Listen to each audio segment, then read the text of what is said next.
else is it?" he asked, his eyes not showing anger, but an unbearable sadness. I felt the weight of the moment. I knew there was no point in lying anymore. "It's not yours," I whispered. "I'm having an affair with my ex." The words hung in the air like a heavy fog.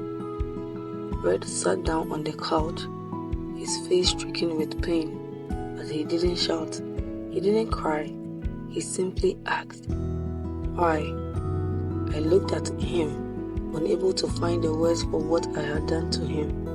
But then he said something that made my heart break. "Sophie, please, I don't want to lose you. Think about the kids. We can work through this. I will raise the child as mine. Just stay." His words were full of love, a love that felt so unconditional, so pure. But it wasn't the love I needed. It wasn't the love I craved.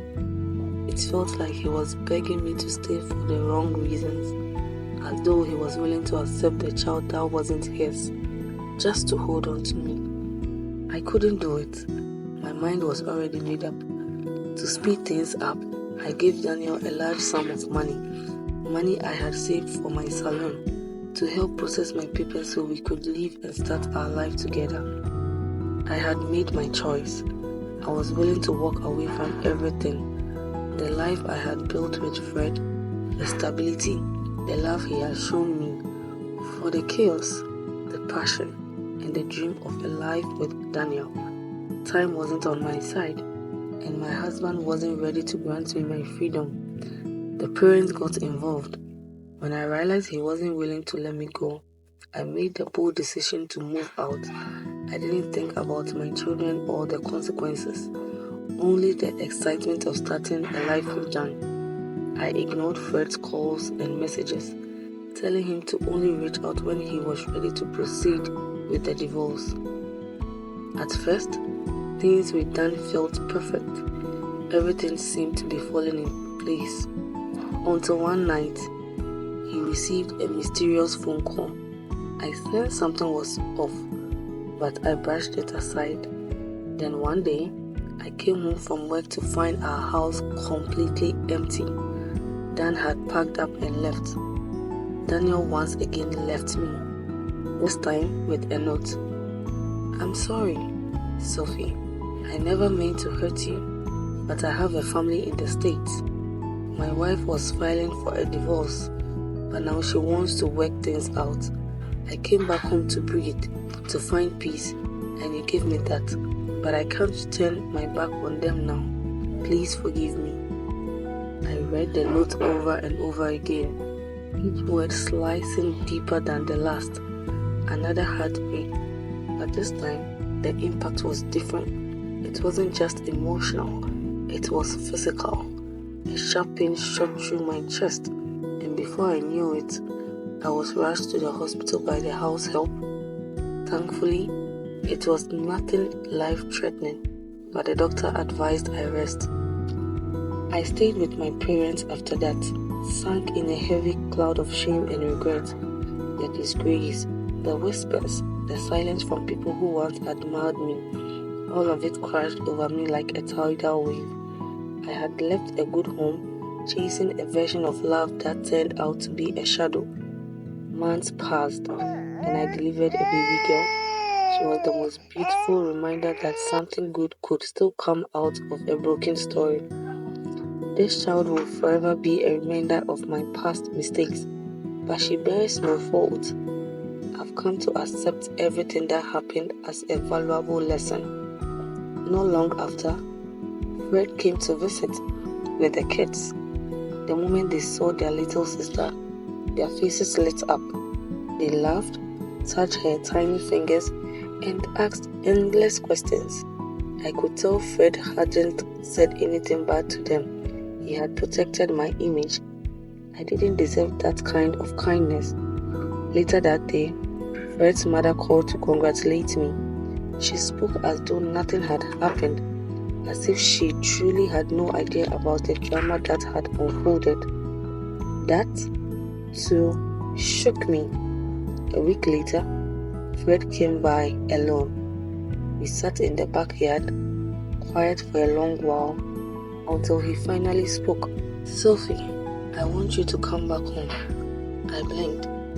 "Why now, Fred?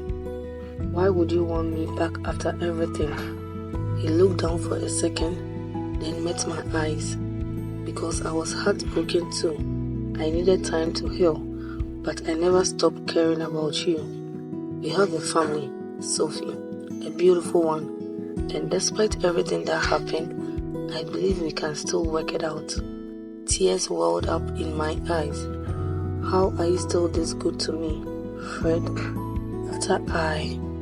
Fred sadly cut in, his voice trembling.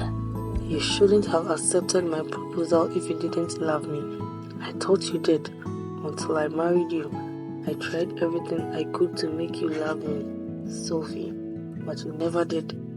The truth is, you never loved me. You only loved the way I loved you." His words hit hard.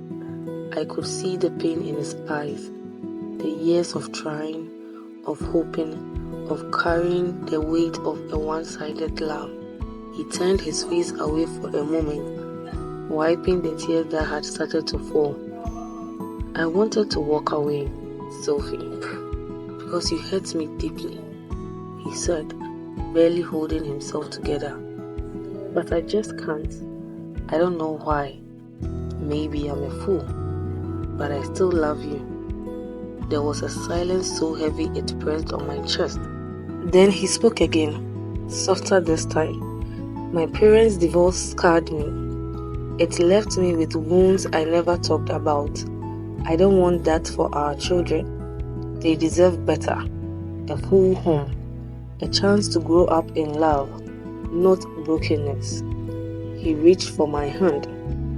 "I told you before, I will accept the baby as mine, but I need something from you, Sophie. Promise me that from now on, you'll be a good wife, a good mother, that you won't break me again." I looked at him through tears, my heart aching with both guilt and gratitude. "I promise, Fred, I won't." And I meant it. The healing took time, months of awkward silence, of learning each other all over again. But slowly, we rebuilt what was broken. And in that quiet rebuilding, I saw Fred in a way I never had before. I saw his strength, his patience, his unwavering heart. I realized that the greatest gift I had ever been given wasn't in a new beginning, but in a second chance with the man who never gave up on me. Sometimes, love doesn't arrive in fireworks and fairy tales. Sometimes, it waits quietly, enduring through betrayal and heartbreak. And when you find that kind of love, the one that holds you even when you fall apart, don't let it go. Hold on to the love that has no bounds, because that kind of love is rare and is worth everything. The end.